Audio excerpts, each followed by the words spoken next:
असलामुअलैकुम ते सत श्री अकाल। किदा हाल चाल? उम्मीद करना तुसी सारे ठीक ठाक होवोगे, वधिया होवोगे, चढ़दी कला च होवोगे।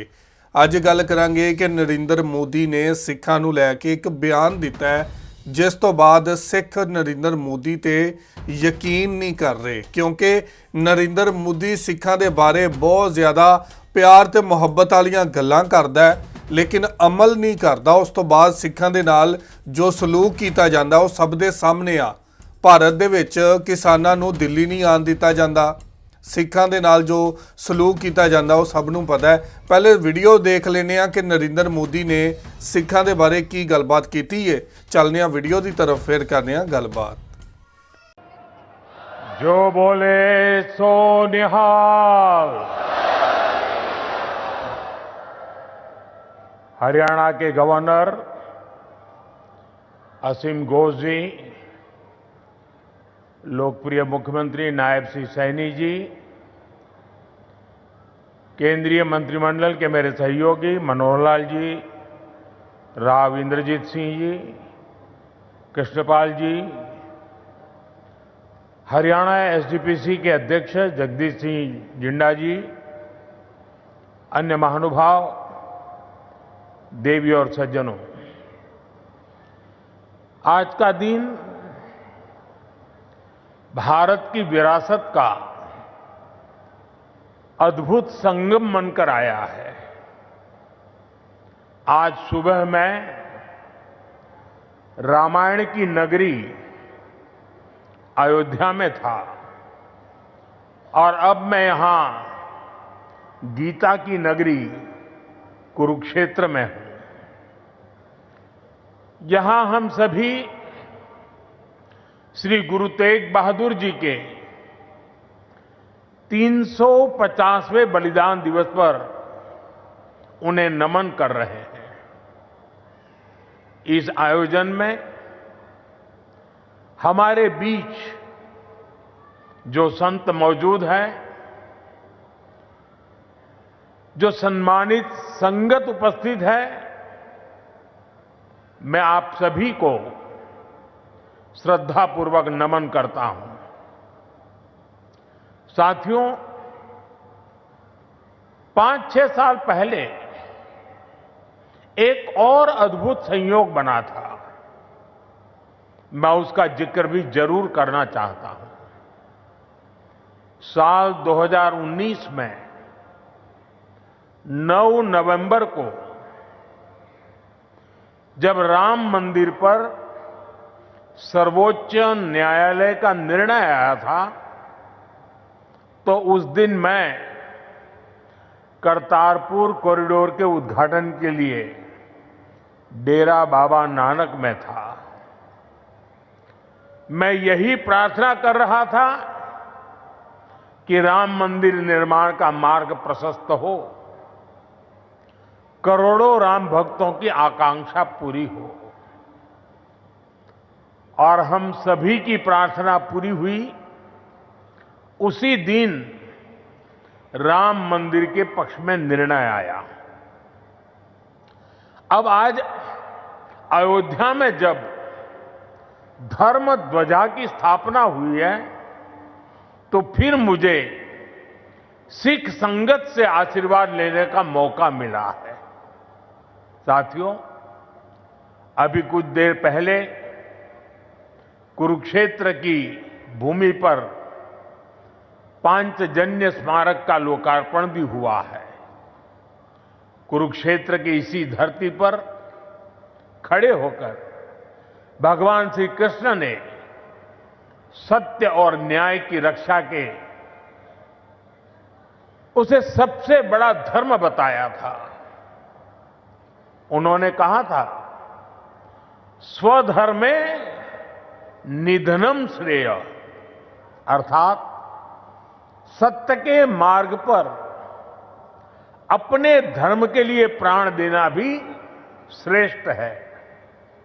श्री गुरु तेग बहादुर जी ने भी सत्य, न्याय और आस्था की रक्षा को अपना धर्म माना और इस धर्म की रक्षा उन्होंने अपने प्राण देकर की। इस ऐतिहासिक अवसर पर भारत सरकार ने श्री गुरु तेग बहादुर जी के चरणों में एक स्मृति डाक टिकट और विशेष सिक्का भी समर्पित करने का सौभाग्य पाया है। मेरा कामना है हमारी सरकार गुरु परंपरा की इसी तरह निरंतर सेवा करती रहे। साथियों, कुरुक्षेत्र की यह पवित्र भूमि सिख परंपरा का एक महत्वपूर्ण केंद्र है। इस भूमि का सौभाग्य देखिए, सिख परंपरा के लगभग सभी गुरु अपनी पावन यात्रा के दौरान यहां आए। जब 9वीं पातशाही श्री गुरु तेग बहादुर जी इस पवित्र भूमि पर पधारे तो उन्होंने यहां अपने गहन तप और निर्भीक साहस की छाप छोड़ी थी। साथियों, श्री गुरु तेग बहादुर जी जैसे व्यक्तित्व इतिहास में विरले ही होते हैं। उनका जीवन, उनका त्याग, उनका चरित्र बहुत बड़ी प्रेरणा है। मुगल आक्रांताओं के उस काल में गुरु साहब ने वीरता का आदर्श स्थापित किया। हम सब जानते हैं कि श्री गुरु तेग बहादुर जी के शहीद होने से पहले क्या हुआ था। मुगल आक्रांताओं के उस काल में कश्मीरी हिंदुओं को जबरन धर्मांतरण किया जा रहा था। इस संकट के बीच पीड़ितों के एक दल ने गुरु साहब से सहयोग मांगा। तब से गुरु साहब ने उन पीड़ितों को जवाब दिया था कि आप सब औरंगजेब को साफ साफ कह दें, यदि श्री गुरु तेग बहादुर इस्लाम स्वीकार कर लें तो हम सब इस्लाम धर्म अपना लेंगे। साथियों, इन वाक्यों में श्री गुरु तेग बहादुर जी की निडरता, उसकी पराकाष्ठा थी। इसके बाद जिसकी आशंका थी वही हुआ। उस क्रूर औरंगजेब ने गुरु साहिब को बंदी बनाने का आदेश दिया, लेकिन गुरु साहब ने खुद दिल्ली जाने की घोषणा कर दी। मुगल शासकों ने उन्हें प्रलोभन भी दिए, लेकिन श्री गुरु तेग बहादुर अड़िग रहे।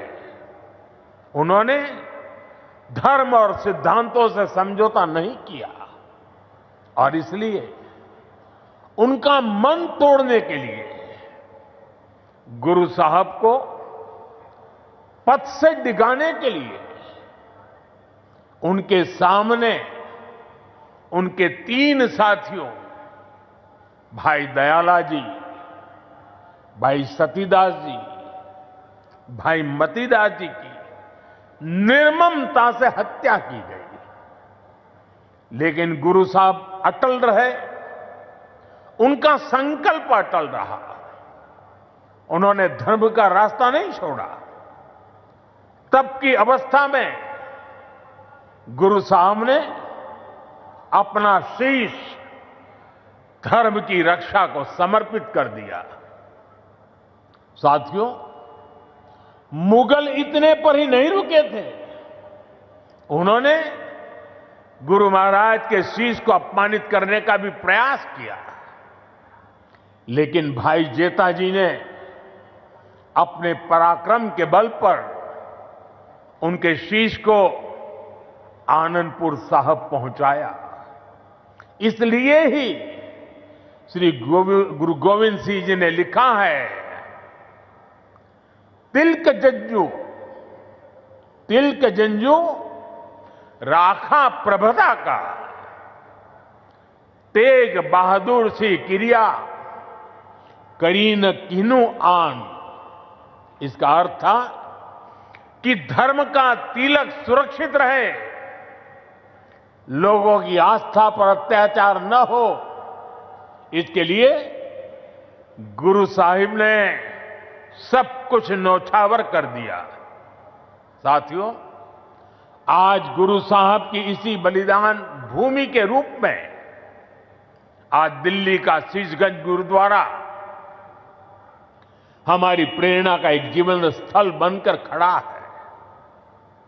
आनंदपुर साहब का तीर्थ हमारी राष्ट्रीय चेतना की शक्ति भूमि है और आज हिंदुस्तान का जो स्वरूप शेष है उसमें गुरु साहब जैसे युग पुरुषों का त्याग और समर्पण समाहित है।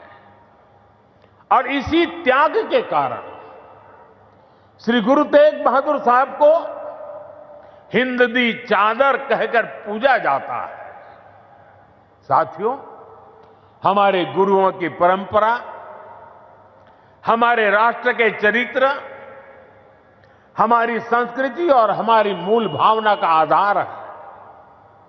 और मुझे संतोष है कि पिछले 11 वर्षों में हमारी सरकार ने इस पावन परंपराओं को, सिख परंपरा के हर उत्सव को राष्ट्रीय उत्सव के रूप में भी स्थापित किया है। हमारी सरकार को श्री गुरु नानक देव जी के 550वें प्रकाश पर्व पर, श्री गुरु तेग बहादुर साहब जी के 400वें प्रकाश पर्व और श्री गुरु गोविंद सिंह जी के 350वें प्रकाश पर्व को भारत की एकता और अखंडता के उत्सव के रूप में मनाने का अवसर मिला। पूरे भारत के लोग अपने मत, परंपरा और मान्यताओं से आगे बढ़कर इन योजनाओं में सम्मिलित हुए हैं। साथियों, हमारी सरकार को गुरुओं से जुड़े पवित्र स्थलों को भव्यतम और दिव्यतम रूप देने का सौभाग्य भी मिला है। बीते एक दशक में अनेक ऐसे अवसर आए हैं जब मैं व्यक्तिगत रूप से गुरु परंपरा के आयोजनों का हिस्सा बना।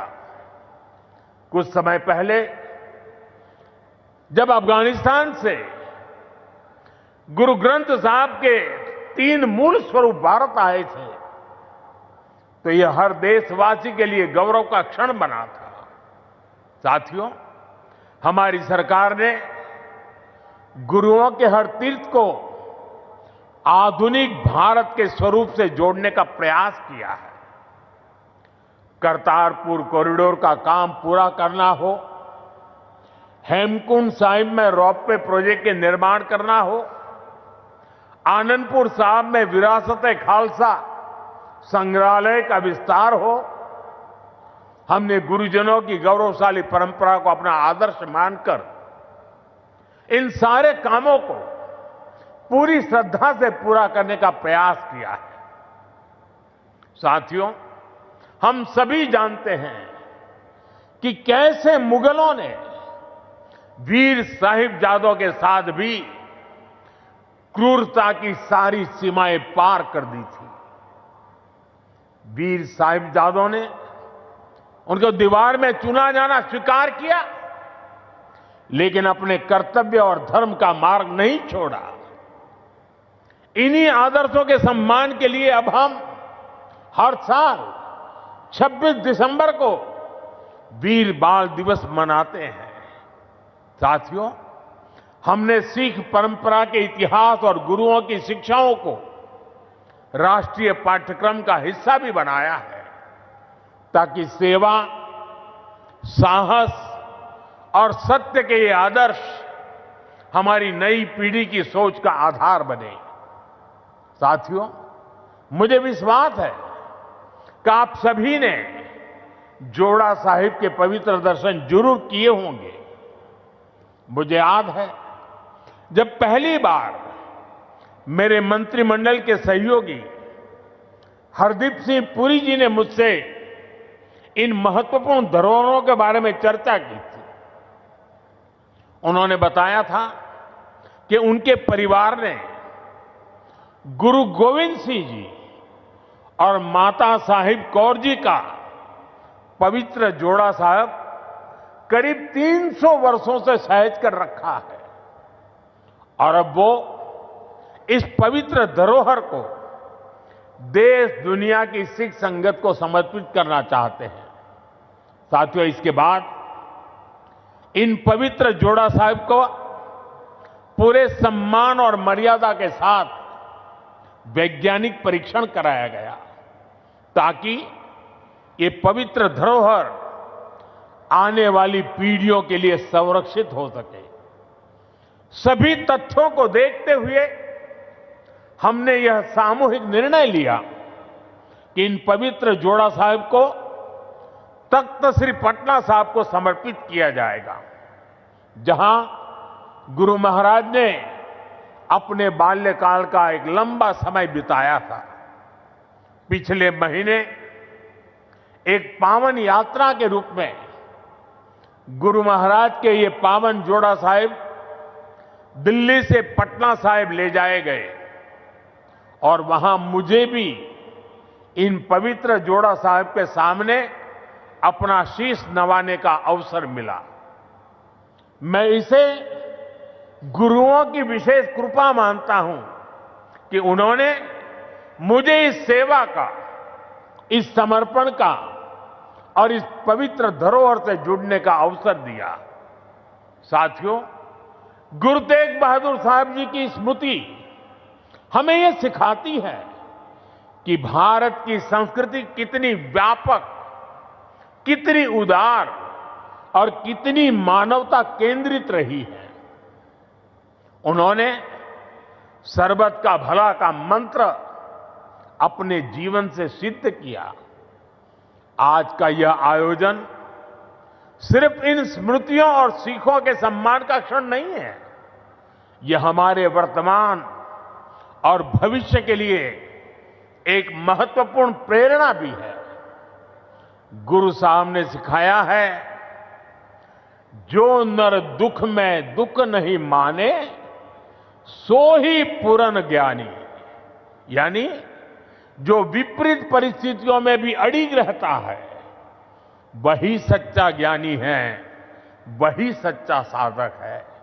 इसी प्रेरणा के साथ हमें हर चुनौती को पार करते हुए अपने देश को आगे ले जाना है, अपने भारत को विकसित बनाना है।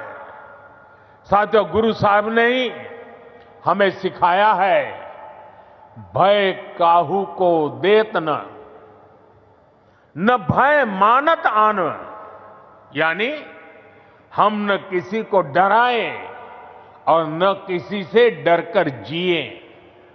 यही निर्भयता समाज और देश को मजबूत बनाती है। आज भारत भी इसी सिद्धांत पर चलता है। हम विश्व को बंधुत्व की बात भी बताते हैं और अपनी सीमाओं की रक्षा भी करते हैं। हम शांति चाहते हैं लेकिन अपनी सुरक्षा से कोई समझौता नहीं करते। ऑपरेशन सिंदूर इसका सबसे बड़ा उदाहरण है। पूरे विश्व ने ये देखा है, नया भारत न डरता है, न रुकता है और न आतंकवाद के खिलाफ झुकता है।